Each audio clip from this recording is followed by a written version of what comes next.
ফজরের নামাজ কাজা করে ওয়াকুরআনাল ফাজর, আল্লাহ পাক বলেছেন ফজরে কোরআনে কারীম তেলাওয়াত করার জন্য।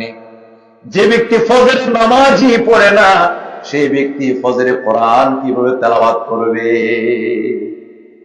যে ব্যক্তি ফজরের নামাজই পড়ে না, সে কি ফজরে কোরআন তেলাওয়াত করার তার সুযোগ হবে? হবে না তো, কারণ সে তো ফজরের নামাজই পড়লো না। এই জন্য আজকে আমরা প্রতিজ্ঞাবদ্ধ হব, ফজরের নামাজ জামাতে পড়ব, প্রতিদিন ফজরের নামাজের পরে বাড়ির দরজায় বসে নিয়মিত কোরআনে কারীম তেলাওয়াত করব ইনশাআল্লাহ। আল্লাহ পাক রব্বুল আলামিন এই সূরার শুরুর আয়াতে কারিমার মধ্যে বলেন, তাবারাকাল্লাযী বিয়াদিহিল মুলক ওয়া হুয়া আলা কুল্লি শাইইন কাদির। বরকতময় আল্লাহ, রাজাদিরাজ আল্লাহ, মহান ক্ষমতার মালিক কে? আর একটু জোরে বলুন, কে? আল্লাহ। রাজাদিরাজ আল্লাহ, বরকতময় আল্লাহ, বিয়াদিহিল মুলক, যার কুদরতি করে উঠতে গোটা মুলকে, গোটা রাজত্ব, আকাশ এবং জমিন কার কুদরতি হাতে? আল্লাহর কুদরতি হাতে। ওয়া হুয়া আলা কুল্লি শাইইন কাদির, তিনি সর্ববিষয়ে সর্বশক্তিমান। আল্লাহ পাক রব্বুল আলামিন কোরআনে কারীমের অন্য জায়গায় বলেন, কুলিল্লাহুম্মা মালিকাল মুলকি তু'তিল মুলকা মান তাশা ওয়া তানজিউল মুলকা মিম্মান তাশা ওয়া তু'ইজ্জু মান তাশা ওয়া তুযিল্লু মান তাশা বিয়াদিকাল খায়র ইন্নাকা আলা কুল্লি শাইইন কাদির। হে রাসূল, আপনি বলুন সার্বভৌম ক্ষমতার একচ্ছত্র মালিক কে? বলুন, ক্ষমতার মালিক কে? আমরা যদি মনে করি ক্ষমতার মালিক অমুক দল, ক্ষমতার মালিক অমুক দল, অথবা ক্ষমতার মালিক অমুক মানুষ, অমুক ব্যক্তি, সরাসরি আল্লাহর কোরআনের আয়াতের বিরুদ্ধে কথা হয়ে যাবে। আর আল্লাহর কোরআনের আয়াতের বিরুদ্ধে চরণ যে করবে, তার কি ঈমান থাকে? হে রাসূল, আপনি বলুন সার্বভৌম ক্ষমতার মালিক হচ্ছেন আল্লাহ। আল্লাহ পাক সুবহানাহু ওয়া তাআলার কুদরতি যাকে ইচ্ছা তাকে ক্ষমতা দান করেন। আল্লাহ পাক সুবহানাহু ওয়া তাআলার কুদরতি যাকে ইচ্ছা তাকে আবার ক্ষমতা থেকে নামাইয়া ফেলেন। আল্লাহ পাক সুবহানাহু ওয়া তাআলার কুদরতি ইচ্ছা যাকে তাকে আল্লাহ পাক সম্মান দান করেন। আল্লাহ পাক সুবহানাহু ওয়া তাআলার কুদরতি ইচ্ছা যাকে আল্লাহ পাক তাকে সম্মানের হানি করে ফেলেন। তিনি সর্ববিষয়ে সর্বশক্তিমান। সুবহানাল্লাহ, কি সুন্দর কথা দেখেন। আল্লাহ পাক সুবহানাহু ওয়া তাআলা নমরুদকে ক্ষমতা দিয়েছিলেন। নমরুদ ক্ষমতার পারে আল্লাহর পয়গম্বর হযরত ইব্রাহিম খলিলুল্লাহ আলাইহিস সালাম, হযরত ইব্রাহিম আলাইহিস সালামের সাথে গাদ্দারি করেছিলেন, বেয়াদবি করেছিলেন নিয়মিত। শুধু তাই নয়, হযরত ইব্রাহিম আলাইহিস সালামকে তিনি একেবারে পুড়ে ছাই ছাই করে ফেলার জন্য সিদ্ধান্ত গ্রহণ করলেন। আল্লাহ পাক সুবহানাহু ওয়া তাআলা তিনি তো শুধু আমাদের রব নয়, আকাশ এবং জমিনে যা কিছু আছে সবকিছুর রবকে আল্লাহ পাক রব্বুল আলামিন বলেন, আলহামদুলিল্লাহি রাব্বিল আলামিন। সমস্ত প্রশংসা আল্লাহর জন্য, যিনি গোটা আলামিনের রব। উপরে যত জগৎ আছে, নিচে যত জগৎ আছে, আল্লাহ পাক গোটা আলামিনের রব। এই জন্য আল্লাহ পাক যখন কোন সৃষ্টিকে হুকুম করে, সেই সৃষ্টি আল্লাহর হুকুম মানতে বাধ্য, তাই না? আল্লাহর হুকুম মানতে বাধ্য। নমরুদ কি করলেন? হযরত ইব্রাহিম আলাইহিস সালামকে অগ্নিতে ফেলবেন আর পড়ে ছাই হয়ে যাবে। এই মনস্ক নিয়া নমরুদ বিশাল অগ্নিকুণ্ড তৈরি করলেন। চতুর্দিকে নর্তকের নাচ গান, বিভিন্ন অবৈধ কর্মকাণ্ড আল্লাহ পাক সুবহানাহু ওয়া তাআলার পয়গম্বরকে সাকার উপর করলেন। ওদিকে আল্লাহর ফেরেশতা জিবরিল আমিন আসলেন আর বললেন, ও আল্লাহর খলিল, আল্লাহ পাক রব্বুল আলামিন আমাকে 600 ডানা দিয়েছেন, একটু আপনি আমার কাছ থেকে সহযোগিতা চান, আমি একটু ডানা নাড়া দেব আর নমরুদের অগ্নিকুণ্ড নিভে যাবে। হযরত ইব্রাহিম আলাইহিস সালাম বললেন যে আল্লাহ পাক সুবহানাহু ওয়া তাআলা আমাকে এই কঠিন পরীক্ষার সম্মুখীন করেছেন, সে আল্লাহ পাক রব্বুল আলামিন তো অন্ধ নন, তিনি তো আল্লাহ পাক তো আমাকে রক্ষা করবেন। সুবহানাল্লাহ। আল্লাহ পাক রব্বুল আলামিন হযরত ইব্রাহিম আলাইহিস সালামকে কিভাবে সম্মান দিলেন। নমরুদ অগ্নিকুণ্ডের মধ্যে ফেলবেন আর অগ্নিকে আল্লাহ পাক আগে মানা করে দিয়েছেন, কুলনা ইয়া নারু কুনি বারদাও ওয়া সালামান আলা ইব্রাহিম। আগুনকে নিষেধ করলেন, আগুন তুমি আবার ইব্রাহিমের জন্য শুধু নিয়ন্ত্রিত ঠান্ডা হয়ে যাও। সুবহানাল্লাহ। যে ঠান্ডাটা শরীরের জন্য আরামদায়ক, শরীরে যত লাগবে ঠান্ডাটা তত ভালো লাগবে, আরামদায়ক ঠান্ডা হয়ে যাও। আর খেলুতফে খিশরা ইদহারকা বাখলিল শনারে রাগুল জারকা। আল্লাহ পাক রব্বুল আলামিন কি সুন্দর করে হযরত ইব্রাহিম আলাইহিস সালামকে পরীক্ষার মধ্যে বিজয় লাভ করিয়ে দিলেন। ওই আগুনের মধ্যে ফেললেন। নমরুদ যখন আগুনের মধ্যে ফেললেন, আগুন তো আগুন থাকবে দূরের কথা, ফুলের বাগান হয়ে গেল। তাহলে আল্লাহ পাক যাকে ইজ্জত দেন, দুনিয়ার কোন মানুষ কি তাকে বেইজ্জত করতে পারে? পারে না। এই নমরুদকে আল্লাহ পাক ক্ষমতা দিয়েছিলেন, ক্ষমতার অপব্যবহার করেছেন, আর সেই ক্ষমতার অপব্যবহারকারী এত বড় শক্তি, তাগুতি শক্তি, তাকে সামান্য মশা দিয়া আল্লাহ পাক দুনিয়া থেকে জুতার পিটন খাওয়ানোর মাধ্যমে নস্যাৎ করে দিয়েছে। সুবহানাল্লাহ বলবেন না? সুবহানাল্লাহ। এখান থেকে আমাদের শিক্ষা নেওয়া উচিত। নব্য নমরুদ, নব্য ফেরাউন, নব্য হামান, যারাই জুলুমবাজি করবে, সন্ত্রাসী করবে, সরাসরি পন্থা অবলম্বন করে দেশকে দ্রোহ করার চেষ্টা করবে অথবা মানব অধিকার লঙ্ঘন করবে, আল্লাহ পাক নমরুদকে ছোট মশা দিয়ে বিদায় করেছেন। সে আল্লাহ পাক কি এখনো আছে না নাই? বলুন, আছে না নাই? আচ্ছা, এই জন্য যারা এরকম বেয়াদবি করবে আল্লাহ পাক তাদেরকে চিরতরে দুনিয়ার জমিন থেকে বেইজ্জত করে বিদায় করে দেবে। সম্মানিত হাজিরিন, তাহলে আল্লাহ পাক সুবহানাহু ওয়া তাআলা তিনি হচ্ছেন মহান ক্ষমতার মালিক। আল্লাহ পাক যাকে ক্ষমতা দেন, আল্লাহ পাক আবার ক্ষমতা থেকে নামাইয়ে ফেলতে পারেন। আল্লাহ পাক ইজ্জত দেন, আবার বেইজ্জত করেন। তিনি সর্ববিষয়ে সর্বশক্তিমান। আমার কথা কি বুঝতে পারছেন আপনারা? সর্ববিষয়ে সর্বশক্তিমান সে মহান আল্লাহ। আল্লাহ পাক রব্বুল আলামিন সে মহান আল্লাহ, সে মহান ক্ষমতার মালিক আল্লাহ। আকাশ এবং জমিনের মালিক যিনি, সে আল্লাহ পাক রব্বুল আলামিন আল্লাযী খালাকাল মাউতা ওয়াল হায়াতা লিয়াবলুয়াকুম আইয়ুকুম আহসানু আমালা। সে মহান সত্তা যিনি মওত এবং হায়াতকে সৃষ্টি করেছেন। সুবহানাল্লাহ।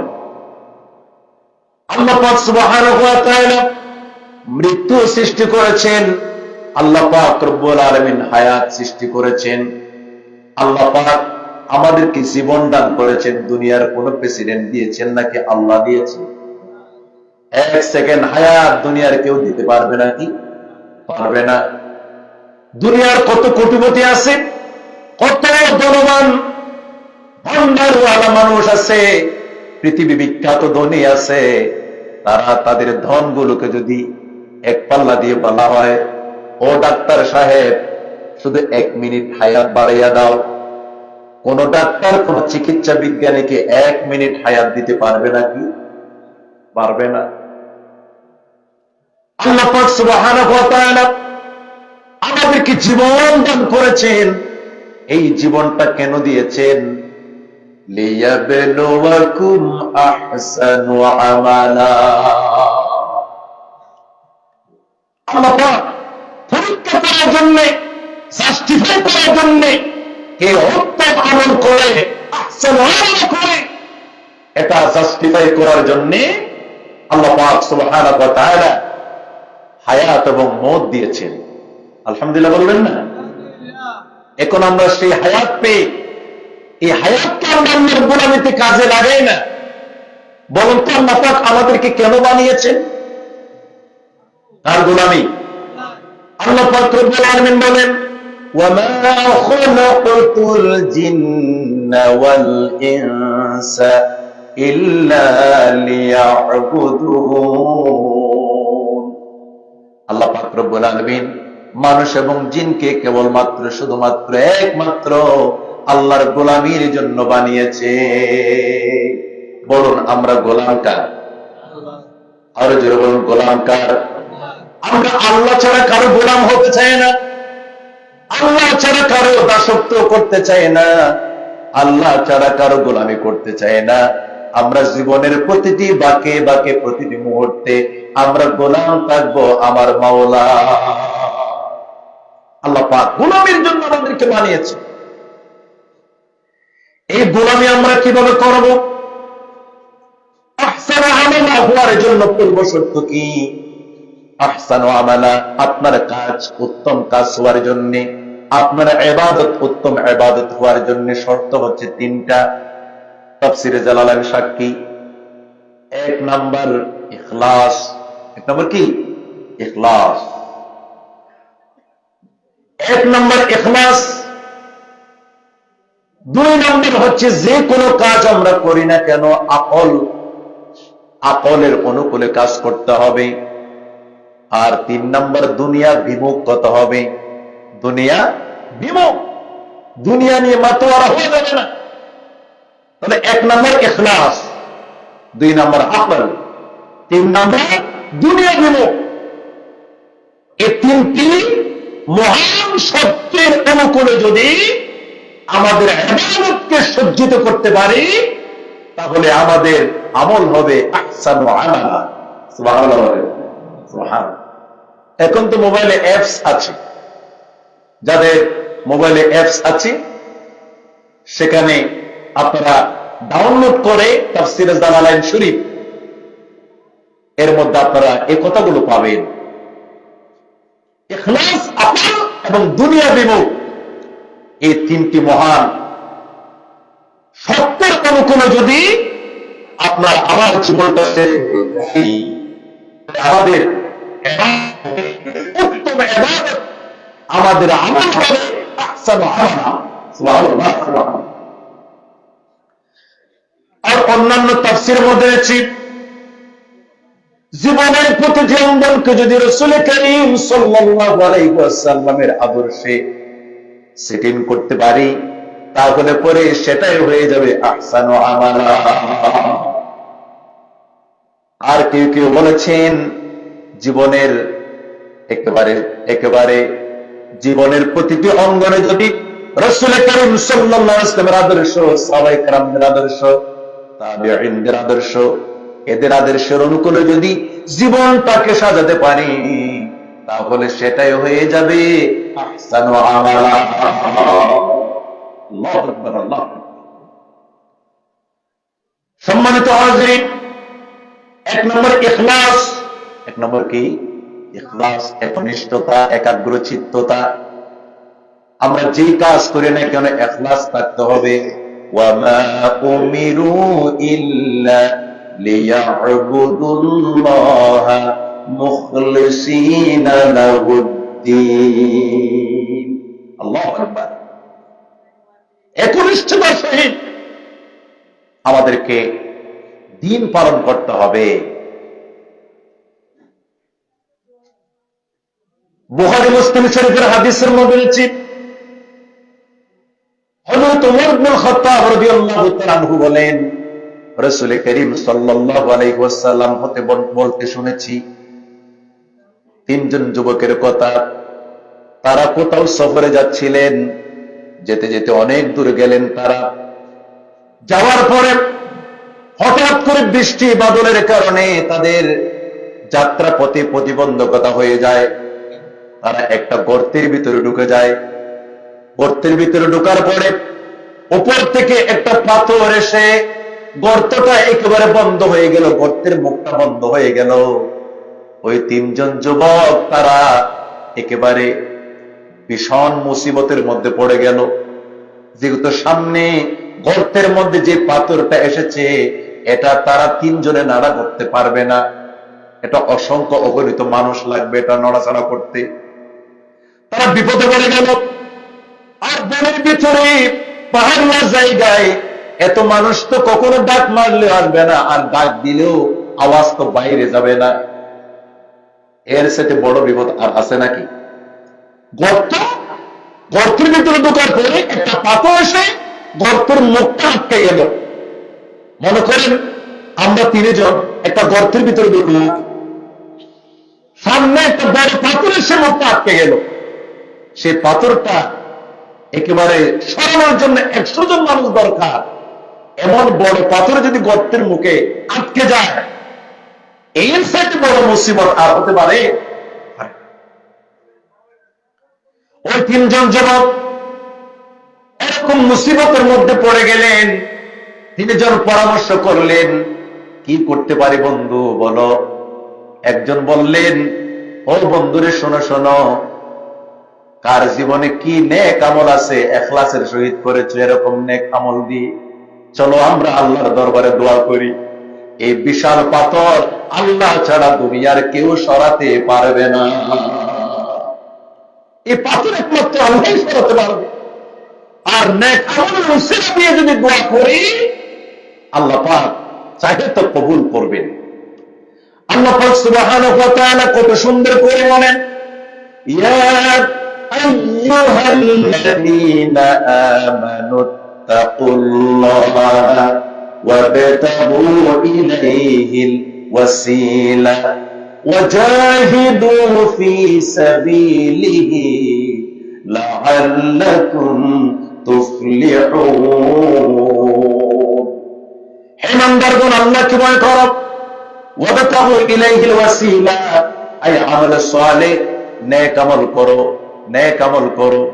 ওয়াজাহিদু ফি সাবিলিহি লাআল্লাকুম তুফলিহুন, আল্লাহর রাস্তায় জিহাদ করো, মুজাহিদা করো, আশা করা যায় সফল কাম হবে। তিনজন যুবক তারা এক একজনের নেক আমল দিয়ে দোয়া করা আরম্ভ করে দিলেন। এক নম্বর ব্যক্তি তিনি বললেন, আল্লাহ আমার দুইজন বৃদ্ধ মাতা পিতা ছিল, প্রতিদিন আমি দুধ দহন করে তাদেরকে খাওয়াতাম। একদিন আমি লাকড়ির জন্য অনেক দূরে গেলাম, আস্তে আস্তে আমার মা বাবা দুজন ঘুমিয়ে গেলেন। আর গ্লাস ভর্তি দুধ আমার সন্তানদেরকে খাওয়ানো, স্ত্রীকে খাওয়ানো আমি পছন্দ করলাম না, মাতা পিতার আগে খাওয়ানোটা পছন্দ করলাম না।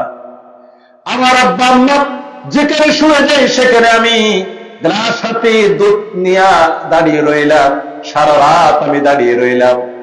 রাত যখন শেষ হয়ে গেল, আমার আব্বা আমার আম্মা দুধ পান করলেন আমার গ্লাস থেকে। ও আল্লাহ, এই আমলটা, এই ইবাদতটা, এই খেদমতটা দুনিয়ার কাউকে খুশি করার জন্য করি নাই।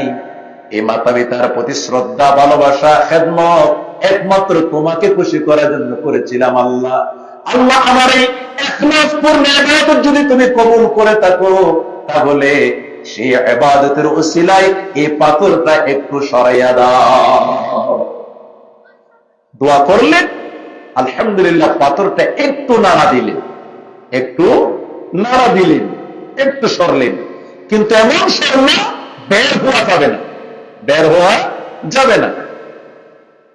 আরেকজন বলেন, আল্লাহ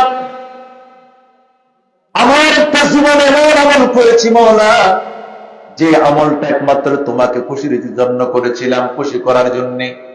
সেটা হচ্ছে আমার একজন চাচাতো বোনকে আমি খুব বেশি পছন্দ করতাম, ভালোবাসতাম। এই ভালোবাসার অরণ্য মেয়েটাকে আমি এক অভাবের সময়, দুর্ভিক্ষের সময় 120 স্বর্ণ মুদ্রা দিয়া তাকে বললাম, 120 স্বর্ণ মুদ্রা তোমাকে দেব, তুমি আমার সাথে একটু খারাপ কাজ করবে, মিলন করবে। ওই আমার চাচাতো বোনটা রাজি হয়ে গেল, অভাবের তাড়নায়। শেষ পর্যন্ত যখন অন্যভাবে মধ্যে খারাপ কাজ করার জন্য যখন 2 রানের অনন্য মুহূর্তে চলে গেলেন, চাচাতো বোন বললেন, ইত্তাকুল্লাহ, আল্লাহকে ভয় করো। সুবহানাল্লাহ। ও আমার চাচাতো ভাই, আপনি যাদের সাথে জেনা করবেন, জেনা করার আগে একটা কথা আপনাকে স্মরণ করে দিতে চাই, তুমি আল্লাহকে ভয় করো, তুমি আল্লাহকে ভয় করো। আমার চাচাতো বোন যখন আমাকে বলেছিলেন আল্লাহকে ভয় করো, তার মানে জেনা বিচ্ছেদ করলে পরে আল্লাহ পাক তোমার উপর নারাজ হয়ে যাবে, খারাপ কাজ করলে পরে তোমার উপর আল্লাহ পাক নারাজ হয়ে যাবে, তুমি আল্লাহকে ভয় করে জেনা থেকে ফিরে যাও। আমার চাচাতো বোন যখন আল্লাহর কথা স্মরণ করিয়ে দিলেন, ইত্তাকুল্লাহ, আল্লাহকে ভয় করে এটা বললেন, ও আল্লাহ, আমি আমার চাচাতো বোনকে আর খারাপ কাজ করি নাই, দর্শন করি নাই। আল্লাহ, এই জেনা থেকে ফিরে এসেছি একমাত্র তোমার ইখলাস সহকারে, তোমার খুশির জন্য। আল্লাহ, আমার এই আমলটা যদি তুমি কবুল করে থাকো, তাহলে এই পাথরটা একটু সরাইয়া দাও। দোয়া করলেন দেরি, পাথরটা আরেকটু সরে গেল। সুবহানাল্লাহ বলবেন না? আরেকটু সরে গেল। কিন্তু এমন স্বর্ণ বের হওয়া যাচ্ছে না, 3 জন বের হওয়া যাচ্ছে না। তৃতীয় নাম্বার, উনি বললেন, আমার একটা নেক আমল আছে, আল্লাহ আমার কাছে অনেক শ্রমিক কাজ করত, আমি ছিলাম মুনিব। আমার কাছে অনেক শ্রমিক কাজ করত, আমি ছিলাম মুনিব। কিন্তু সব শ্রমিকদেরকে আমি পারিশ্রমিক দিতাম সন্ধ্যাবেলায়, সন্ধ্যার সময়। একজন শ্রমিক, তিনি পারিশ্রমিক না নিয়ে চলে গিয়েছিলেন, তার টাকাগুলোর উপর ভিত্তি করে আমি ব্যবসা বাণিজ্য বড় করলাম। অনেক কিছু হলো, আমার গরু হলো, ছাগল হলো, মহিষ হলো, কত কিছু হলো। অনেকদিন পরে সেই শ্রমিকটা আমার কাছে আসলো, আসার পরে বলল, আমার পারিশ্রমিক দিয়ে দাও। ও আল্লাহ, আমি বলেছিলাম এই গরু, ছাগল, মহিষ সব তোমার পারিশ্রমিক, তুমি এগুলো নিয়ে নাও। আর ওই শ্রমিক বলেছিলেন যে, আপনি কি আমার সাথে ঠাট্টা করছেন? আমার তো পারিশ্রমিক তো নয়। আর উনি বলল যে, মনে আমি এই কথা বলেছিলাম একমাত্র তার টাকার উপর ভিত্তি করে আমার সব হয়েছিল ব্যবসা বাণিজ্য, তাই সবকিছু তাকে আমি চুলিয়ে দিয়েছিলাম। এই কাজটা কাউকে খুশি করার জন্য নয়, আল্লাহ রে, একমাত্র তোমার খুশির জন্য আমি এই আমলটা করেছিলাম। মাওলা, তুমি এই উসিলায় পাথরটা সরিয়ে নাও। তৃতীয় নম্বর ব্যক্তি দোয়া করলেন, আর পাথরটা সরে গেল, তারা 3 জন বের হয়ে গেলেন। সুবহানাল্লাহ, সুবহানাল্লাহ। ইখলাস নিয়ে আমল করেছে, আল্লাহ পাক দোয়া মঞ্জুর করেছে, পাথর সরাই ফেলেছেন। এটাও আহসানু আমাল। আহসানু আমাল, কথা বুঝা যান? আহসানু আমাল, উত্তম আমল। এই তাকে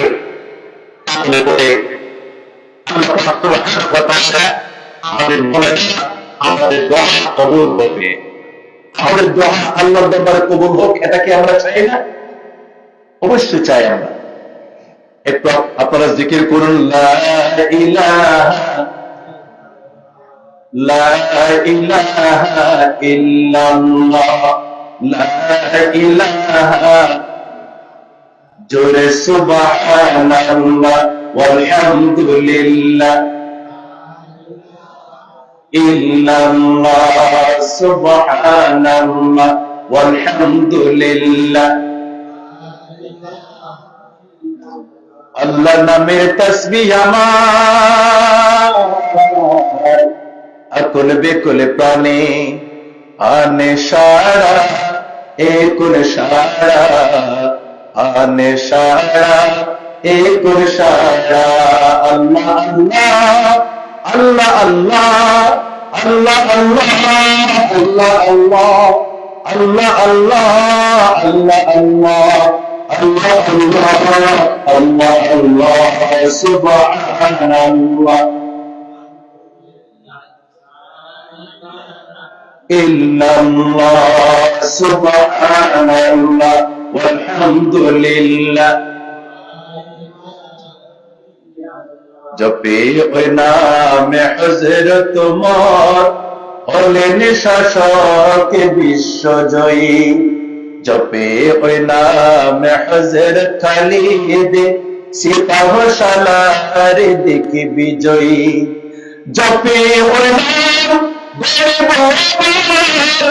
ইসলামে সে সামাজিক প্রভার আই ছুটে আয় সে দিলে যারা সুবহানাল্লাহ আলহামদুলিল্লাহ ইল্লাল্লাহ সুবহানাল্লাহ ওয়ালহামদুলিল্লাহ লা ইলাহা ইল্লাল্লাহ মুহাম্মাদুর রাসূলুল্লাহ সাল্লাল্লাহু আলাইহি ওয়াসাল্লাম। তাহলে আহসানু আমালা, আপনার ইবাদতগুলো আল্লাহর দরবারে উত্তমভাবে কবুল হওয়ার জন্য এক নম্বর হচ্ছে ইখলাস। এক নম্বর কি? ইখলাস। দুই নম্বর আকল। পাগলের উপর নামাজ ফরজ নয়, শরীয়তের কোন হুকুম পাগলের উপর কি নয়? ফরজ নয়। আকল। আর আকল বিবেক এমন এক মহান নিয়ামত, যে নিয়ামতটা থাকলে আল্লাহ পাকের জান্নাতের রাস্তা খুঁজে নেওয়া যায়। সুবহানাল্লাহ বলবেন না? জান্নাতের রাস্তা খুঁজে নেওয়া যায়। আর যারা বিবেক বিরোধী কাজ করবে, বিবেক থাকার পরেও যারা সেই বিবেক দিয়ে আল্লাহর নাফরমানের রাস্তা খুঁজবে, তারা হচ্ছে পশুর চাইতে নিকৃষ্ট। নাউযুবিল্লাহ বলবেন না? আমি আজকে একটু কথা আস্তে আস্তে বলতেছি আপনাদেরকে, কারণ স্থান কাল পাত্র ভেদে আলোচনা করা প্রয়োজন। যেহেতু আজকে জিকির মাহফিল, এখানে আমরা আমলীদের কিছু কথা শোনার চেষ্টা করবো ইনশাআল্লাহ। তাহলে যারা আপনার বিবেক বিরোধী যারা কাজ করবে, এরা হচ্ছে পশুত্বের সমান। আমাদের দেশে গরু আছে না? গরু, ছাগল, ভেড়া, মহিষ, চতুষ্পর্যন্ত যা আছে, এগুলোর সমপর্যায়ে গিয়ে পড়ে যায় যারা বিবেক বিরোধী, আকল বিরোধী যারা কাজ করে। নাউযুবিল্লাহ। আল্লাহ পাক রব্বুল আলামিন বলেন, ওয়ালাকাদ যারানা লিজাহান্নামা কাসীরাম মিনাল জিন্নি ওয়াল ইনস লাহুম কুলুবুন লা ইয়াফকাহুনা বিহা ওয়া লাহুম আ'য়ুনুন লা ইউবসিরুনা বিহা ওয়া লাহুম আযানুন লা ইয়াসমাউনা বিহা উলাইকা কাল আনআম বাল হুম আদাল উলাইকা হুমুল গাফিলুন। আল্লাহ পাক বলেন, অসংখ্য মানুষ এবং জিনদের জন্য আমি জাহান্নাম প্রস্তুত করে রেখেছি, জাহান্নাম বানিয়েছি। তারা কারা? লাহুম কুলুবুন লা ইয়াফকাহুনা বিহা, যাদেরকে বিবেক দেওয়ার পরেও, যাদেরকে আকল দেওয়ার পরেও যারা বিবেক বিরোধী কাজ করে, আল্লাহর জান্নাতের রাস্তা খুঁজে না, সিরাতুল মুস্তাকিম খুঁজে না, আল্লাহর নাফরমানির রাস্তা খুঁজলো, শয়তানের রাস্তা খুঁজলো, এরকম বিবেক দেওয়ার পরে আকল বিরোধী যারা কাজ করে। দ্বিতীয় নাম্বার, আল্লাহ পাক চক্ষু দিয়েছেন, চক্ষু দেওয়ার পরে আল্লাহর সৃষ্টি দেখলো, আসমান দেখলো, জমিন দেখলো, আসমান কে বানালো, জমিন কে বানালো, সূর্য কে বানালো, চন্দ্র কে বানালো? এই সৃষ্টিকর্তার গোলামি করতে বাধ্য হলো না। এরপর ওয়ালাহুম আযানুল্লাহ ইয়াসমাউনা বিহা, আল্লাহ পাকের দ্বীনের কালিমার আওয়াজ শুনতে পেল, হক কথা কানে আসার পরেও হক মানতে বাধ্য হলো না, হক গ্রহণ করতে বাধ্য হলো না। আল্লাহ পাক বলেন এরা হচ্ছে উলাইকা কাল আনআম, এরা হচ্ছে চতুষ্পদ জন্তু জানোয়ারের মতো। চতুষ্পদ জন্তু জানোয়ারের উদাহরণ যেমন গরু চিনে শুধু মজা, ফেরেশতা চিনে শুধু সাজা, আর মানুষকে আল্লাহ পাক দুইটি যোগ্যতা দান করেছেন, মজা বোঝার যোগ্যতা, সাজা বোঝার যোগ্যতা। দুটো যোগ্যতা আল্লাহ পাক মানুষকে দিয়েছে। কিন্তু পশু পর্যন্ত জানো এগুলো মজা বোঝে কিন্তু সাজা বোঝে না। অপরের ক্ষেত খাইলে পরে পেট ভরে এটা বোঝে, কিন্তু আরেকজনের সে মারবে তাকে থামাবে এটা বোঝে না। ফেরেশতা আল্লাহর হুকুম লঙ্ঘন করলে সাজা হবে এটা বোঝে, কিন্তু 1000 টাকা সুদের উপর লাগালে পরে 100 টাকা লাভ হবে, 50 টাকা লাভ হবে। এই মজা আল্লাহ পাক ফেরেশতাকে বোঝার ক্ষমতা দেয় নাই। আমাদের দেশে সুদখোর আছে না নাই? আমাদের দেশে, এখানে না, আমাদের দেশে সুদখোর আছে না নাই? এখানে সুদখোর আছে নাকি? হাত তুলে। হ্যাঁ, আলহামদুলিল্লাহ, সবাই সচেতন। তাহলে এই যে আমাদের দেশে যারা সুদ খায় তারা আসলে মজা বুঝে খায়, মজা বুঝে খায়।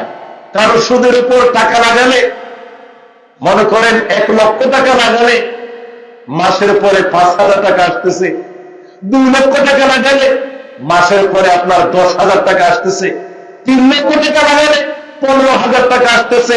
আমার আর করার কোনো কিছু প্রয়োজন নাই, হালসাজও করতে হবে না, চাকরিও করতে হবে না, শুধু বসে বসে খাবো। যেটা বলুন নাউযুবিল্লাহ। এগুলো কি হালাল নাকি হারাম? যেটা বলুন হালাল নাকি হারাম? কুত্তার পায়খানা খাওয়া যেমন হারাম, মানুষের পায়খানা খাওয়া যেমন হারাম, সুদের যারা পরিমাণ খাবো তেমনি হারাম। ঠিক কিনা বল? আল্লাহ পাক রব্বুল আলামিন বলেন আহাল্লাল্লাহুল বাই'a ওয়া হারামার রিবা, আল্লাহ পাক ব্যবসাকে হালাল করেছেন আর সুদকে করেছেন হারাম। হারামে বরকত, হারামে না বরকত, হারামে না বরকত, সেটা আমার বিষয় নয়, সেদিকে যাচ্ছি না। তো ফেরেশতাকে আল্লাহ সাজা বোঝার ক্ষমতা দিয়েছেন, মজা বোঝার নয়। কিন্তু আমাদেরকে মজা এবং সাজা দুটো বোঝার ক্ষমতা দিয়েছে। নামাজ না পড়লে আমি গুনাহগার হব, জাহান্নামের শাস্তি ভোগ করতে হবে, এটা আমরা জানি। জানি না? বলুন আমরা জানি না? একটু আওয়াজ করবেন আপনারা, আমরা জানি না? জানি তো, এরপরেও বিদেশি কম্বল থেকে ন্যায় হতে চায় না। এমন কিছু নাবালেগ আছে না নাই? আমি নাবালেগ বললাম কেন? কারণ নাবালেগদের উপর নামাজ ফরজ নয়। নাবালেগদের উপর কি ফরজ নয়? যারা ফজরের নামাজে, যোহরের নামাজ, আসরের নামাজ, মাগরিবের নামাজ, এশারের নামাজের খাতা দেয় না, এরা যদি 50 বছর বয়স হয় তারা নাবালেগ। কারণ আমি মনে করবো তাদের উপর যদি নামাজ ফরজ হয়েছে একটা মনে করতো, তাহলে তারা মসজিদে যেত। আর যেহেতু তারা মসজিদে যায় না, আল্লাহর হুকুমকে ইচ্ছে করে লঙ্ঘন করে, নাউযুবিল্লাহ, তারা নাবালেগ। তা আমরা কি বালেগ হওয়ার পরেও কি নাবালেগ হতে চাই? ইমান অত সুবিধা না জন্য হুজুরের বয়স তো আমরা নাবালেগ বানানো, বালেগ হওয়ার পরেও কি আমরা নাবালেগ হতে চাই? তা আজকে আমি আপনাদেরকে বলে গেলাম, বৃদ্ধ মানুষ যদি ছোট্ট ছেলেদের কাজ করে এটা হাস্যকর। এটা কি কর? হাস্যকর। আর বৃদ্ধ মানুষ যদি নামাজ না করে এটা যেমন হাস্যকর, সেটাও তেমনি হাস্যকর। আর আল্লাহ পাক এর কারণে জাহান্নামের আগুনে প্রজ্বলিত করবেন। আল্লাহ পাক রব্বুল আলামিন বলেন ইয়াতাসাআলুনা আনিল মুজরিমিন মা সালাকাকুম ফি সাকার ক্বালু লাম নাকু মিনাল মুসাল্লিন ওয়া লাম নাকু নুতঈমুল মিসকিন। কথা কার? আল্লাহ পাক মুজরিমিনদেরকে প্রশ্ন করা হবে। তারা বলবে, তাদেরকে প্রশ্ন করা হবে, তোমরা কেন জাহান্নামে এসেছো? তারা বলবে দুইটি কথা। এক নাম্বার, দুনিয়ার জমিনে থাকতে আমরা নামাজ পড়তাম না, আজান দিলে ঘরের মধ্যে থাকতাম, দোকানের মধ্যে চা মুখে দিয়ে থাকতাম, আজান দিলে পরে ইচ্ছে করে বিভিন্ন কাজে থাকতাম, ক্ষেত খামারে থাকতাম, নামাজকে গুরুত্ব দিতাম না, ইচ্ছে করে নামাজ ছেড়ে দিতাম নামাজ না পড়ার কারণে। আর দুই নাম্বার, এতিমদেরকে ঠকাইয়া ঠকাইয়া খাওয়ার কারণে। এই দুইটি নিকৃষ্ট গুনার কারণে আল্লাহ পাক আমাদেরকে জাহান্নামে দিয়েছে। আল্লাহ আমাদের এই এলাকার মানুষদেরকে তুমি নামাজি বানায় দাও। আরো আসতে বলেন না, আরো আসতে। এই জন্য বলবেন, নামাজকে বলো না কাজ আছে, কাজকে বলো আমার নামাজ আছে। নামাজকে বলো না কাজ আছে, কাজকে বলো আমার নামাজ আছে। নামাজকে বলেও না আমার কাজ আছে, কাজকে বলেও আমার নামাজ আছে। এই জন্য যে সমস্ত মানুষ আল্লাহর নাফরমানি করবে, তারা মজাও বুঝে সাজাও বুঝে, এরপর আল্লাহর নাফরমানি করে গরুর গলায় যেটা আছে সেটা 100 টাকা রশি, আপনার আমার গলায় যে রশিটা আছে সেটা 100 টাকা দিয়ে পাওয়া যাবে না, 1 লক্ষ টাকা দিয়ে পাওয়া যাবে না, 1 কোটি টাকা দিয়ে পাওয়া যাবে না। এই রশিটা মজবুত করার জন্য সাহাবায়ে কেরাম, যত আম্বিয়া কেরাম, সাহাবায়ে কেরাম এত কষ্ট করেছিলেন। অসংখ্য অগণিত সাহাবায়ে কেরামগণ শহীদ হয়ে গেছেন, যাদের তাজা রক্ত দেওয়ার বদৌলতে বেলাল রাদিয়াল্লাহু তাআলা এত কষ্ট পেয়েছেন, হযরত খাব্বাব রাদিয়াল্লাহু তাআলা এত নির্যাতনের শিকার হয়েছেন। একটা মজবুত রাখার জন্য সেই রশিটা হচ্ছে কালিমা লা ইলাহা ইল্লাল্লাহু মুহাম্মাদুর রাসূলুল্লাহ সাল্লাল্লাহু আলাইহি ওয়াসাল্লাম। এই কালিমা রশিকে মজবুত করে রাখার জন্য আল্লাহ পাক সুবহানাহু ওয়া তাআলা প্রিয় বান্দারা তাদের রক্ত দিয়েছেন, জীবন বেঁধে রেখে তারা কাজ করেছে। তাহলে যারা ইচ্ছে করে আল্লাহর নাফরমানি করবে আকল টাকার করে, আমরা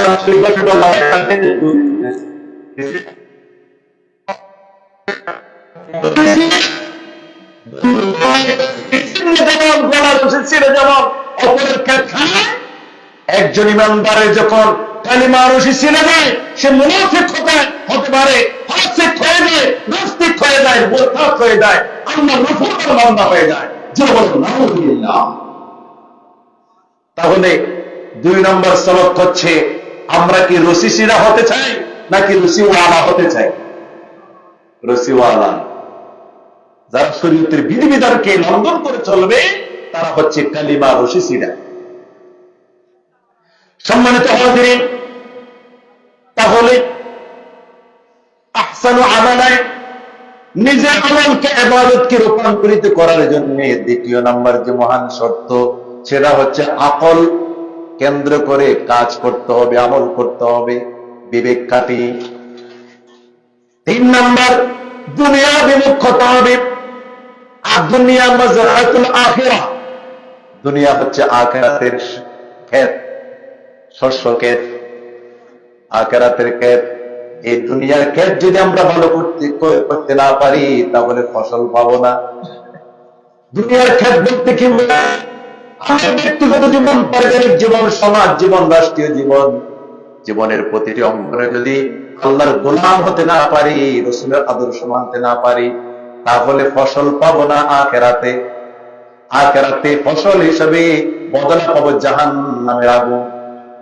আর যদি দুনিয়ার জীবনে আমি প্রতিটা সেক্টরকে যদি আল্লাহর গোলামীর আওতাধীন করতে পারি, তাহলে খেত করাটা ভালো হয়ে যাবে, আর জান্নাতের নিয়ামত আপনার আমার জন্য বরাদ্দ থাকবে। আসলে আমাদের আসল বাড়ি কোথায়? জান্নাতে। আসল বাড়ি কোথায়? আমরা সবাই হলাম নবীর সেনা, বই করি না কারো বুলেট বোমা, মানব না শুনব না কারো মানা, জান্নাত হলো মোদের শেষ ঠিকানা, জান্নাত হলো মোদের শেষ ঠিকানা, জান্নাত আমাদের শেষ ঠিকানা। এই জন্য আল্লাহ পাক বলেন, সেই জান্নাতের নিয়ামতের বিনিময়ে আমি ইমানদারদের জান এবং মালকে আগে থেকে কিনে ফেলেছি। সুবহানাল্লাহ বলবেন না? আমাদের জানের মালিক কে? আরো আসতে হন, উনি কেন মনোভঙ্গরী হন? জানের মালিক কে? আরো জোর কে? আল্লাহ। আমাদের মালের মালিক কে?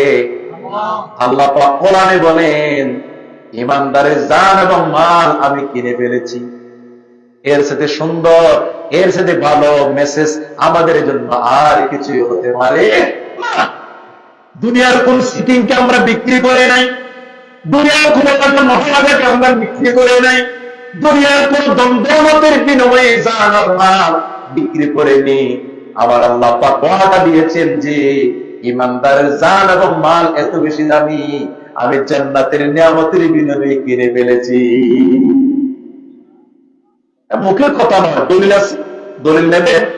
আল্লাহ পাক বলেন, ইন্নাল্লাহ আশতারা মিনাল মুমিনিনা আনফুসাহুম ওয়া আমওয়ালাহুম বিআন্না লাহুমুল জান্নাহ।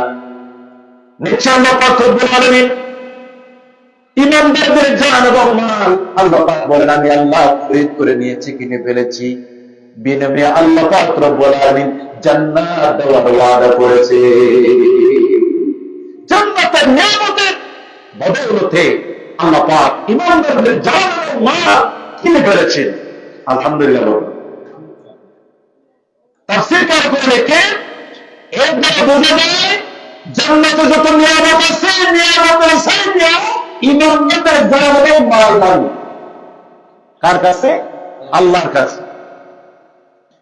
সম্মানিত হাজিরিন, এই কথাটি বোঝার জন্য ওই যে তৃতীয় নম্বর পয়েন্ট, বাস্তব বেশি দেরি হয়ে যাবে, আরো রেশে আল্লাহ দিলে দিয়েন না। সালাতুন ইয়া রাসূলুল্লাহ আলাইকুম। আমার তো কষ্ট না হলো যে কষ্ট নেই, হাত হাত কষ্টের কাতল হচ্ছে।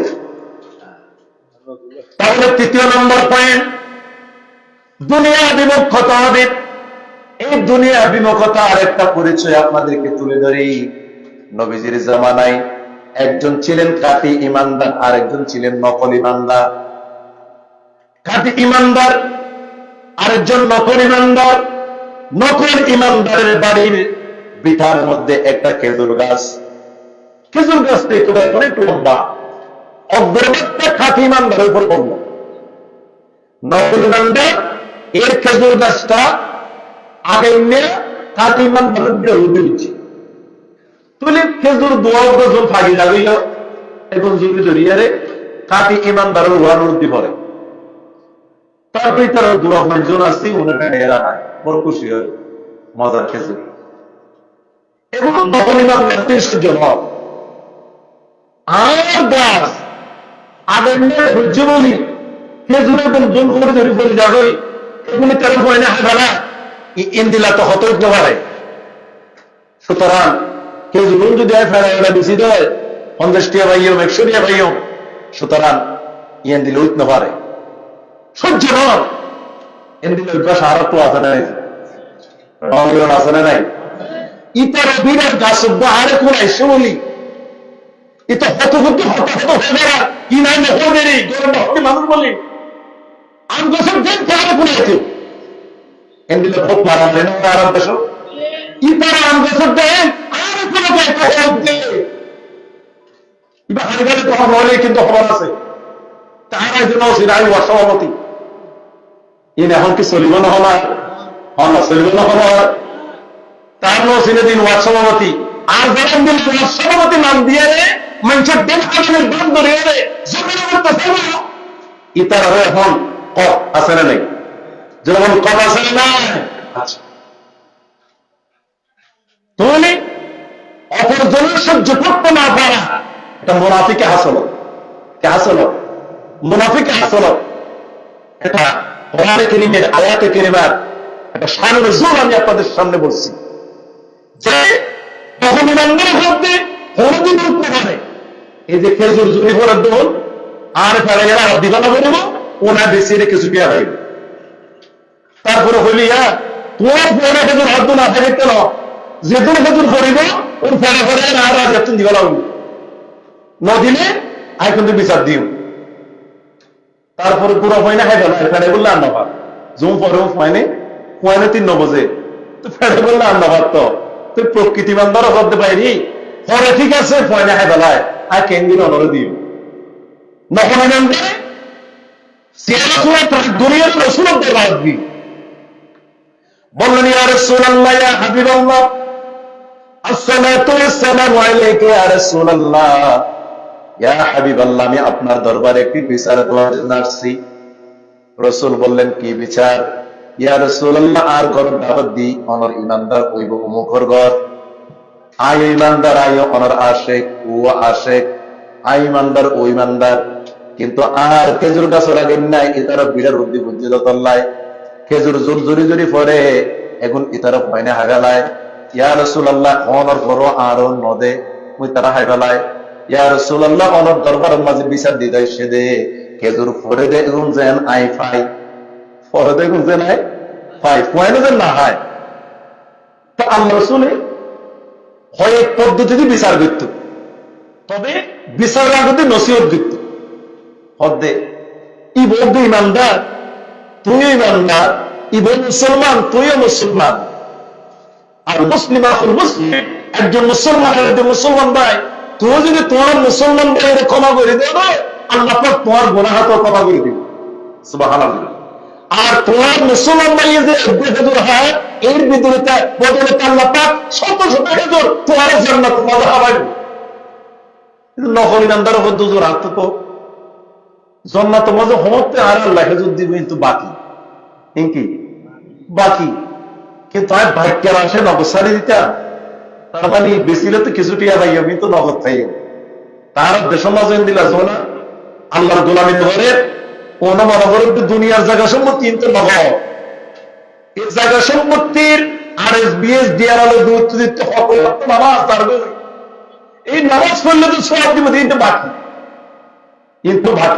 কিন্তু জায়গা জমিলে দুইলে থাকবে নিয়ে তো নগদ এখন নগদ তোর ফিসে দৌড়ে দৌড়ে যে আর জান্নাতের নিয়ামতরা ফেলে এন্ডিলে কিছু অভ্যাস আর তো নাই যে এনা তো হস্টেল নরাজিয়ার ওয়াজ আজি ওয়াজ কালাম বুঝের দিয়া হস্টেল ন তুমি দিলে কিছু বাকির আশায় নগদ সেক্টরে দিলে কিছু মোনাফেকও আছে তারপরে কিছু গাদ্দারও আছে তুই তো শোনেন না হোক আর জান্নাতের মাঝে নিয়ামত দিব আর ফল হাবাইও ইনাদের বাকি কিন্তু আয় খেজুর গুলো হাইম দিয়ে ইনালে নগদ আল্লাহর হাবিব ওই ব্যক্তিটার এই কথা শুনে মনক্ষুণ্ণ হয়ে গেলেন আল্লাহ পাক কোরআনে কারীমের আয়াতে কারিমা নাযিল করে দিলেন ফাযাক্কির ইন নাফাআতিয যিকরা সায়াযাক্কারু মান ইয়াখশা ওয়া ইয়াতাজান্নাবুহাল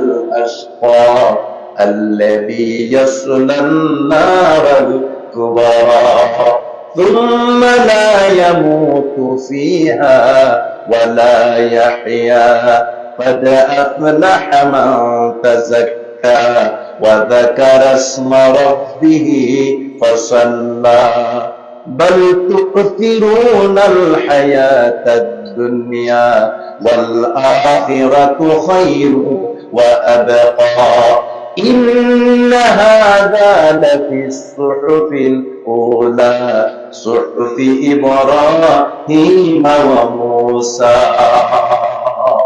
الله أكبر আর একটা নাস্তে করি হন আরো জুড়ে আল্লাহ হযরত আবু বকর সিদ্দিক রাদিয়াল্লাহু তাআলা ঘটনা শুনতে লাগলেন। ইয়া রাসূলুল্লাহ ইয়া হাবিবাল্লাহ, আমি পুরো ঘটনা শুনেছি। ওই ইমানদার তিনি খেজুর গোলা যেগুলো পড়ে এগুলো এর বিনিময় চায়। ইয়া রাসূলুল্লাহ, আপনি অনুমতি দেন ওই খেজুর গাছটা আমি আবু বকর কিনে ফেলবো। সুবহানাল্লাহ বলেন। হযরত সিদ্দিক আকবর খেজুর গাছটা কিনে, আর যে প্রকৃত ইমানদার এর সন্তানেরা খেজুর কুড়ো কুড়ো খায়, ওই ইমানদারকে গিয়ে বললেন, আসসালামু আলাইকুম ওয়া রাহমাতুল্লাহ, বাইরে তোমার পাশের বাড়ির মালিকের কাছ থেকে খেজুর গাছটা কিনে ফেলেছি, আজ থেকে ওই খেজুর গাছটা আমি তোমাকে উপহার দিয়ে দিলাম। সুবহানাল্লাহ বলবেন না? উপহার দিয়ে দিলাম। তোমার মন চাইলে খেজুর পেড়ে খাইতে পারবে, তোমার মন চাইলে কেটেও ফেলতে পারবে, এটা তোমার ইচ্ছা, তবে আজ থেকে ওই খেজুর গাছটা তোমার। তাহলে আমরা কি দুনিয়ার পাগল হব নাকি দ্বীনের পাগল? আমরা কি ইসলামের পাগল হব নাকি দুনিয়ার পাগল? ইসলামের পাগল, কোরআনের পাগল, রাসূলের পাগল হব আমরা। আল্লাহ পাক রব্বুল আলামিন তাই তো বলেন, আইয়ুকুম আহসানু আমালা, কে আমলের দিক দিয়ে উত্তম আমল করে, এটা জাস্টিফাই করার জন্য আল্লাহ পাক জীবন দিয়েছেন, মৃত্যু দিয়েছেন। সুবহানাল্লাহ।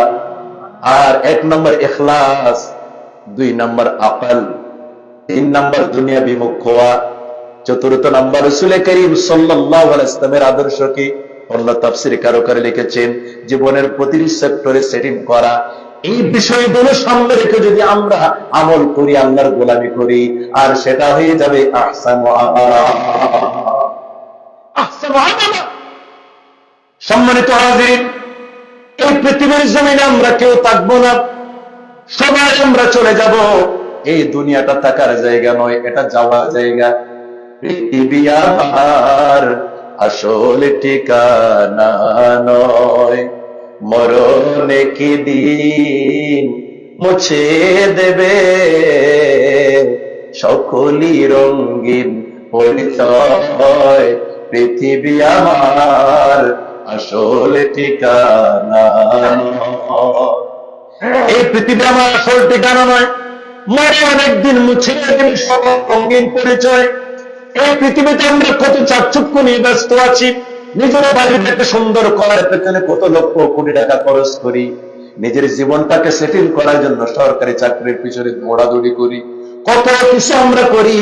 এই দুনিয়ার চাকচিক্য সব আপনার আকাঙ্ক্ষা শেষ হয়ে যাবে যখন মালাকুল মউত এসে জানটা কব্জ করে নিয়ে যাবে।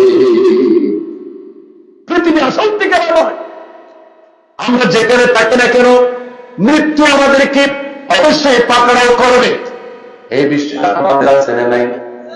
যেখানে থাকি না কেন, মনে করে একটা বদ্দার লোক, কোন সিদ্ধ নাই, আবদ্ধ জ্বালানো কিচ্ছু নাই, একজন মানুষকে ঢুকাই দিল, তারপরে জ্বালানোর যেটা ছিল সেটা বন্ধ করলো, একেবারে বাতাস ঢুকানোর কোনো সুযোগ নাই। তার ইচ্ছা হলে এখানে আবেদন ঢুকবে না, উনি সেখানে জীবিত থাকবে, কারণ মালাকুল মউত না ঢুকলে তো যা কবজা কেউ করতে পারবে না। নাউযুবিল্লাহ বলেন। এরকম যদি চতুর্দিকে বন্ধ দেওয়ার কোন ছাড়াও কেউ ভিতরে ঢুকে যায়, আল্লাহর হুকুম হলে পরে সেখানেও মালাকুল মউত ঢুকতে পারে কি পারে না? আল্লাহ পাক রব্বুল আলামিন বলেন, আইনামা তাকুনু ইউদরিকুমুল মাউতু ওয়ালাউ কুনতুম ফি বুরুজিন মুশাইয়াদা। দুর্বৃত্ত করত, কোন দিকে ছিদ্র নাই, এমন আবদ্ধ রুমের ভিতরে যদি আমরা থাকি, আল্লাহ পাক সুবহানাহু ওয়া তাআলার হুকুমে মালাকুল মউত এসে জান কবজ করে নিয়ে যাবে। এই জন্য আমাদেরকে সদা সর্বদা মৃত্যুর জন্য রেডি থাকতে হবে, মৃত্যুর জন্য প্রস্তুতি গ্রহণ করে থাকতে হবে। মৃত্যুর প্রস্তুতি যদি আমরা নিয়ে থাকতে পারি, তাহলে পরে 1 সেকেন্ডের জন্য ওই গোলামটা আল্লাহর নাফরমান হতে পারে না। রাসূলুল্লাহ সাল্লাল্লাহু আলাইহি ওয়াসাল্লাম ইগতানিম খামসান ক্বাবলা খামসিন, শাবাবাকা ক্বাবলা হারামিক, ওয়া সিহাতাকা ক্বাবলা সুকুমিক, ওয়া গিনাআকা ক্বাবলা ফাকরিক, ওয়া ফারাগাকা ক্বাবলা শুগলিক, ওয়া হায়াতাকা ক্বাবলা মাউতিক। জোরে বলুন সুবহানাল্লাহ। 5টি বিষয় আসার পরে 5টি বিষয়কে গুরুত্ব দাও। 1 নাম্বার, বৃদ্ধ হয়ে যাওয়ার পূর্বে যৌবনকালকে মূল্যায়ন করো। কারণ যৌবনকাল এমন দামি সময়, যে সময়ে আল্লাহর গোলামি করতে অলসতা আসে না। আসলে অলসতা আসে না। একজন যুবক যদি রাত 3টা বাজে উঠে, 2:30টা বাজে উঠে তাহাজ্জুদের নামাজ পড়া আরম্ভ করে দেয়, তাহলে তার শরীরটা যেভাবে ক্যাপচার দেবে, একজন বয়োবৃদ্ধ মানুষ সেভাবে পারবে না, কারণ শরীর দুর্বল, বিভিন্ন রয়েছে। একজন যুবক চাইলে সারা রাত নামাজ পড়লেও তার শরীরটা দুর্বল হবে না, যদি শক্তিশালী ইমান মজবুত হয়। তাহলে ওই যৌবনকালকে এমন ভাবে গুরুত্ব দেওয়া লাগবে, যৌবনকালটা যেন আল্লাহর নাফরমানিতে না যায়, যৌবনকালটা যেন আল্লাহর নাফরমানিতে না যায়, এইভাবে গুরুত্ব দিতে হবে। এই যে আমাদের এখানে মুরব্বী যারা আছেন, আপনারা সবাই একসময় জওয়ান ছিলেন, তাই না? জওয়ান ছিলেন আপনারা। ওনার চোখ থেকে আমি পানি দেখতেছি, কারণ কথাগুলো তো আমার কথা নয়, রাসূলের কথা। অনেক সময় জওয়ান ছিলেন, এখন 1000 বার কান্নাকাটি করলেও এই জওয়ান কাল আর ফিরে পাবে তারা? পাবে না। আমার মুরব্বীও যুবক ছিল, এই জওয়ান কাল আর ফিরে পাবে না। উনি এখন আফসোস করতেছেন, ওনার বয়সে যারা আছে, আপনারা হয়তো মনে মনে আফসোস করতেছেন, আল্লাহ জওয়ান কালে তো চাইলে অনেক নফল নামাজ পড়তে পারতাম, অনেক ইবাদত করতে পারতাম, এই রে আফসোস। এখানে আপনারা যারা যুবক আছে, আমি যুবকদেরকে বলবো, আপনারা এমন কোন কাজ করবেন না যে কাজের কারণে আমার মাওলা অসন্তুষ্ট হয়ে যায়, আমার আল্লাহ নারাজ হয়ে যায়। এমন কোন কাজ আপনারা করবেন না। আমিও তো এখনো যুবক, আমিও করব না এরকম কোন কাজ, আপনারাও করবেন না। কেন জানেন? মালাকুল মউত শুধু বাছাই করে করে বৃদ্ধদের জান কবজ করবে না। আল্লাহর হুকুম যদি হয়, পিতার আগে তার সন্তানও চলে যায় না? যায়। আল্লাহর হুকুম যদি হয়, দাদার আগে তার নাতি চলে যায়। কার কখন মৃত্যু হবে আল্লাহু আ'লাম, আল্লাহ পাক ভালো জানেন। এই জন্য যুবক এমন ভাবে জীবনটাকে সাজাতে হবে। সমাজে এমন কিছু যুবক আছে যারা আল্লাহর দ্বীনের কাজকে বাদ দিয়ে মন গড়া দ্বীনকে তালাশ করে, মন গড়া মতবাদকে তালাশ করে। আমাদের সমাজে একটা বাংলাদেশ ইসলামী ছাত্র শিবির, এটা বাংলাদেশের জন্য একটা নিয়ামত। বাংলাদেশের জন্য কি? আরো জোর তলে কি? নিয়ামত। যে কোনো দলের মানুষ থাকতে পারেন, আওয়ামী লীগ বলেন, বিএনপি বলেন, জাতীয় পার্টি বলেন, কোন দল বলবে না যে এই ছাত্র শিবিরের ছেলেরা চরিত্র হারা, গাঁজা খায়, মদ খায়, এটা কেউ বলতে পারবেন। সিটাঙে একজন আওয়ামী লীগ পরিবারের একজন বড় নেতা, তার জীবনে আমি পড়েছি, তার 5টা সন্তান, 5 সন্তানকে তিনি ছাত্র শিবিরের কর্মী বানিয়ে দিয়েছিলেন। সুবহানাল্লাহ বলবেন না? আর তিনি এগুলো রাজনীতি কতটা ব্যস্ত করে বলতেছি, ওই আওয়ামী লীগের ওই বড় নেতাটা বলল যে, অধ্যাপক মফিজুর রহমান নামক একজন বক্তা আছে, তাকে এসে বলল যে, স্যার আমি নিজে আমার সন্তান যে 5 জন আছে, এই 5 জনকে আমি আল্লাহর দিকে খেয়াল করে, পরকালের দিকে খেয়াল করে আমি এই 5 জন সন্তানকে ছাত্র শিবিরকে বসিয়ে দিয়েছি। কারণ ইসলামী দল বাদ দিয়ে যে দল করুক না করো, পরকালে শান্তি পাওয়ার জন্য ইসলামী দল দরকার। ইসলামী দল ছাড়া পরকালে শান্তির আশা করা যাবে না। এই জন্য আবার আপনারা মনে করবেন না এটা রাজনৈতিক আলাপ। কোরআনের মধ্যে রাজনীতিও আছে। আমরা একটা দল করি, আপনারা জানেন কেন করি? কারণ এই দলটা কোরআন নিজকে চালাতে চায়, এই জন্য করি।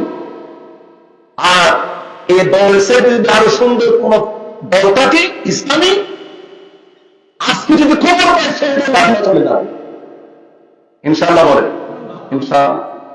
এই জন্য আমি আপনাদেরকে বলবো,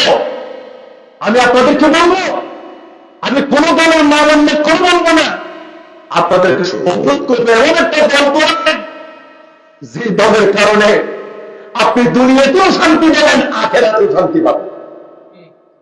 আপনি এমন একটা মতবাদে লিপ্ত হবেন যে মতবাদে লিপ্ত হলে পরে দুনিয়াতেও শান্তি পাবেন, আখেরাতেও শান্তি পাবেন। দলের কথা আল্লাহ পাক কোরআনে বলেছেন হিজবুল্লাহ। হিজবুল্লাহ মানে আল্লাহর দল। কার দল? আল্লাহর দল। তাই ওই যুবকের আমি পরামর্শ দেব, যারা যুবক তোমাদের সময় আছে, বয়স আছে, এই বয়সে যে সমস্ত যুবকেরা তাহাজ্জুদের নামাজ পড়ে ওই সমস্ত যুবকদের কাতারে তুমি শামিল হয়ে যাও, তাদের সাথে বন্ধুত্বতা করো। আপনারা জানেন ঢাকা ভার্সিটি ইউনিভার্সিটি, সেখানে গ্রেপ্তার করার জন্য কিছু পুলিশ গিয়েছিলেন তৎকালীন আমলে। আর সবাই দেখিয়ে দিল যে ওই যে মসজিদের ভিতরে তারা অস্ত্র শস্ত্র নিয়ে রাত 2টা বাজে ট্রেনিং দিয়ে অপেক্ষা করে মানুষদেরকে আক্রমণ করার জন্য। তারপর পুলিশরা সেখানে ঢুকলো। ঢুকার পরে তারা শুধু শুনতে পেল কান্নার আওয়াজ। পুলিশ মনে মনে চিন্তা করলেন হয়তোবা কে কাউকে ছুরি মেরেছে, না হয় এত কাঁদে কেন। তারপরে মসজিদের ভিতরে যখন ঢুকলেন, বারান্দা থেকে ভিতরে যখন ঢুকলেন, দেখলেন যে আরো বড় বেশি কান্নার আওয়াজ, শুধু কান্নার আওয়াজ। তখন পুলিশেরা চিন্তা করলেন এখানে তো অনেক বেশি খুন হয়ে গেছে বোধ হয়, না হয় এরা এভাবে কাঁদতেছে কেন। পুলিশ কি করলেন? লাইট জ্বালালেন, মসজিদের লাইট জ্বালালেন। দেখতে পেলেন সবাই 20 বছরের ভিতরে যুবক, সবার হাতে আছে কোরআন, আর কারো হাতে আছে তাসবিহ এবং 200 পানি ছেড়ে দিয়ে তারা আল্লাহর কান্না রেকর্ড করছে, তাহাজ্জুদের নামাজ পড়ে। এদের নাম বাংলাদেশ ইসলামী ছাত্র শিবির।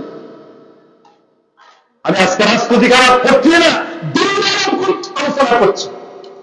ও যুবক, আপনি যদি নিজকে পরিবর্তন করতে চান, আল্লাহর ভয় থেকে ওই দলের বুদ্ধের আপনার ব্যক্তিগত ব্যাপার, তুমি চরিত্র পাল্টানোর জন্য তাদের সঙ্গ লাভ করতে হবে, তাই না? চরিত্র পাল্টানোর জন্য এর সাথে ভালো আরেকটা কি আমি সেটা উদাহরণ দেব। সম্মানিত হাজির, ইবতানিম খামসান কাবলা খামসিন শাবাবাকা কাবলা হারামি, 5টি বিষয় আসার পূর্বে 5টি বিষয় তোমার। 1 নাম্বার, বৃদ্ধ হওয়ার পূর্বে যৌবনকালে যৌবনকালটাকে নষ্ট করে দিও না। যৌবনকালটাকে আল্লাহর গোলামি করে করে যৌবনকালটাকে তুমি ধন্য করে ফেলো। একজন ব্যক্তি ইসলাম গ্রহণ করার পূর্বে তার নাম ছিল আব্দুল উজ্জা। বুখারী শরীফের হাদিস, আব্দুল উজ্জা। তিনি বললেন, চাচা, নবীজির প্রেমে আমি পাগল হয়ে গেছি, আশিক রাসূল। ও চাচা, আপনি কি সে রাসূলের প্রতি ঈমান আনবেন? চাচা বলল যে হ্যাঁ, আমিও মুহাম্মদকে খুব ভালোবাসি, পছন্দ করে আমি ঈমান আনবো। ও যুবক, ও আমার ভাতিজা, শোনো, চাচা ভাই দুজন মিলে একসাথে ঈমান আনবো। সুবহানাল্লাহ বলবেন না?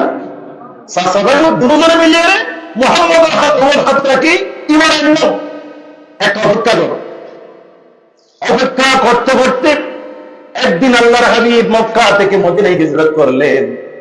মদিনায় যখন হিজরত করলেন, ভাতিজা যুবক আব্দুল উজ্জা বললেন, চাচা রে, আপনি ঈমান আনবেন এ কথা বলার পরে আপনার অপেক্ষা আমি থেকেছি, কিন্তু আজকে তো সেই মুহাম্মাদুর রাসূলুল্লাহ সাল্লাল্লাহু আলাইহি ওয়াসাল্লাম মক্কা ছেড়ে মদিনায় হিজরত করেছে, কিভাবে আমি ঈমান আনবো?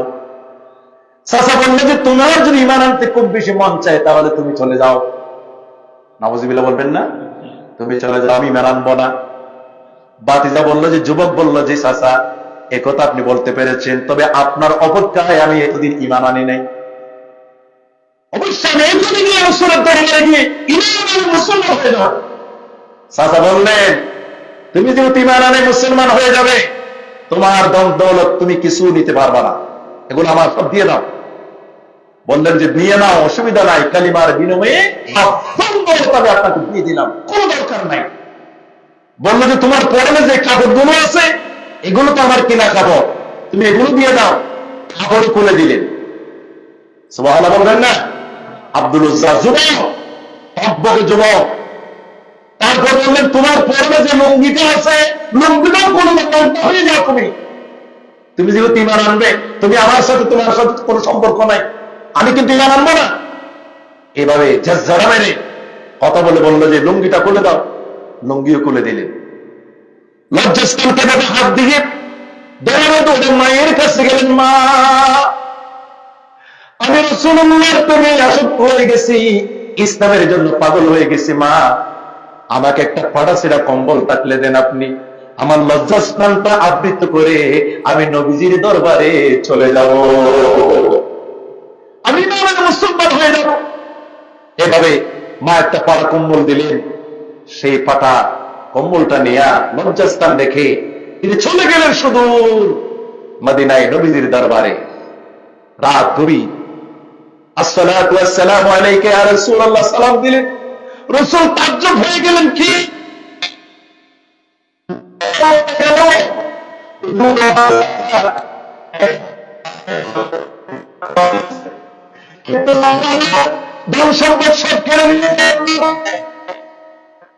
এমনকি আমার লুঙ্গি পর্যন্ত তুলে নিয়ে গেছে। আমি খালি গেলে আল্লাহ লজ্জাস্থান দেখালেন, কাপড় পরলেন আর কালিমা পান করে দিলেন, আশহাদু আল্লা ইলাহা ইল্লাল্লাহ ওয়া আশহাদু আন্না মুহাম্মাদান আবদুহু ওয়া রাসূলুহু। মুসলমান হয়ে গেলেন। তারপরে নবীজি বললেন, তোমার নাম আজ থেকে আব্দুল উজ্জা নয়, আমি তোমার নতুন নাম দিলাম, তোমার নাম আব্দুল্লাহ। আজ থেকে তোমার নাম আব্দুল্লাহ। তারপরে এদের মধ্যে ঢুকিয়ে দিলেন। রাত গভীর রাত তিনি আব্দুল উজ্জা, নতুন নাম আব্দুল্লাহ, তিনি কোরআনে কারীম তেলাওয়াত করেন সুললিত কণ্ঠে, বড় আওয়াজে। সাহাবায়ে কেরাম বললেন, ইয়া রাসূলুল্লাহ, আব্দুল্লাহ যেভাবে বড় আওয়াজে কোরআনে কারীম তেলাওয়াত করে, তার কোরআন তেলাওয়াতের কারণে আমাদের ডিস্টার্ব হয়, ঘুম আসে না। নবীজি বললেন, ও সাহাবায়ে কেরাম শোনো শোনো, তোমরা আব্দুল্লাহর কোরআনের তেলাওয়াত দেখে বিরক্তি লাভ করিও না, বিরক্ত হইও না। আব্দুল্লাহ যে ঈমান এনেছে, অনেক কষ্ট করে ঈমান এনেছে, তাকে মন ভরে কোরআন তেলাওয়াত করতে দাও। ওনার ঈমান কষ্টের ঈমান। তারপর আব্দুল্লাহ প্রায় সময় দোয়া করতে না, ইয়া রাসূলুল্লাহ আপনি আমার জন্য একটু দোয়া করবেন, আল্লাহ পাক যেন আমাকে শহীদ হিসেবে কবুল করেন। আল্লাহ পাকের হাবিব দোয়া করেছিলেন, আল্লাহ আব্দুল্লাহকে তুমি শহীদ হিসেবে কবুল করিও। কিন্তু সেই তার বিপরীত হয়ে গেল, আব্দুল্লাহর ইন্তেকাল হলো। তারপরে আল্লাহর হাবিব খবর শুনে জানাজায় আসলেন, জানাজা পড়ালেন, তারপরে দাফন করবেন। কবরে নামলেন আল্লাহর হাবিব, নবীজি কবরে নামলেন, আব্দুল্লাহর কবরে নামলেন, আর হাতে লাইট ধরে আছে হযরত বেলাল রাদিয়াল্লাহু তাআলা আনহু। দূর থেকে আব্দুল্লাহ ইবনে মাসউদ রাদিয়াল্লাহু তাআলা আনহু, আব্দুল্লাহ ইবনে মাসউদ রাদিয়াল্লাহু তাআলা আনহুমা, তিনি মনে মনে বললেন, হায় আল্লাহ, আজকে যদি যে কবরে রাসূল নামেন সেই কবরটা কত দামি কবর, যে লাশটা নবীজি নিজের হাত মোবারক দিয়ে ধরে, সেই লাশটা কত দামি লাশ, যে নবীজি দোয়া করবেন তিনি কত মানুষ আল্লাহর দরবারে।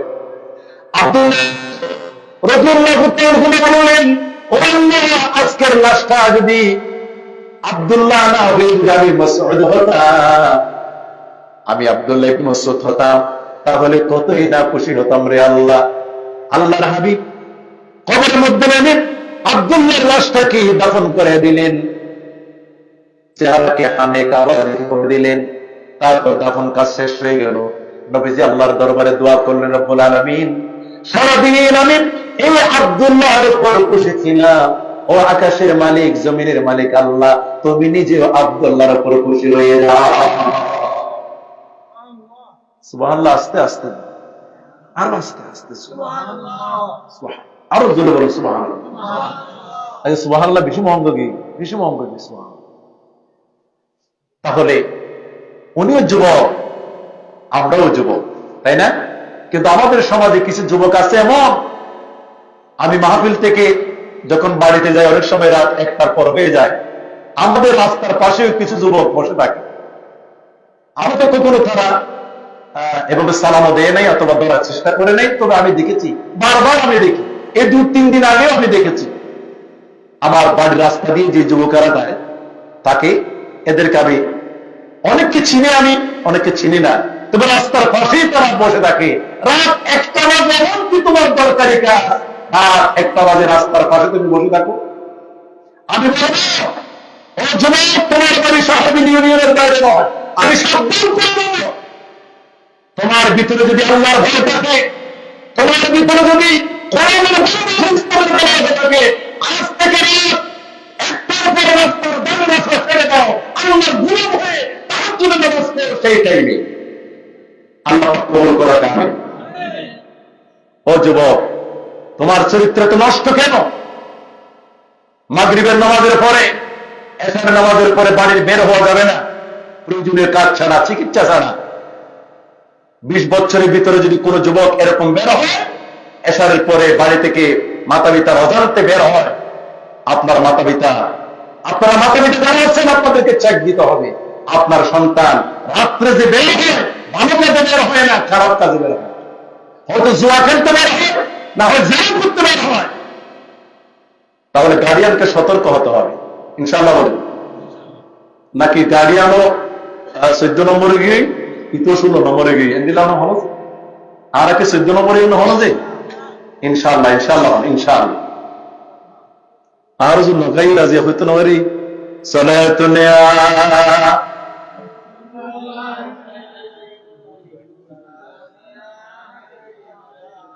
সালাতুন ইয়া রাসূলুল্লাহ